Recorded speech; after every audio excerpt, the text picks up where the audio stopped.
akcia bola veľkým prínosom pre mňa, pretože som prišiel na to, že veľa veciam ešte nerozumiem.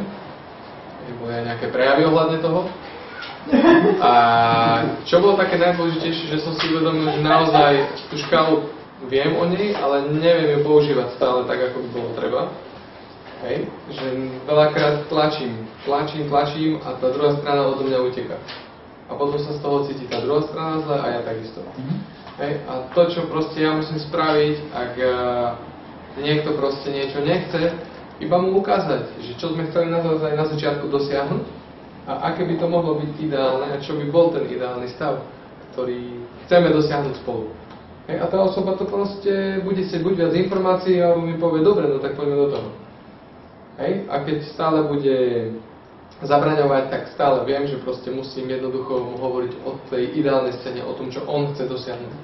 Hej? Nie o tom, čo chcem ja, ale musím zistiť, čo naozaj chce, ako to chce a poďme to spraviť.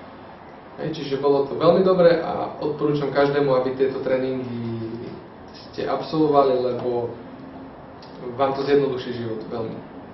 Takže z mojej strany všetko, ďakujem, že som tu mohol byť aj s týmto skvelým tímom.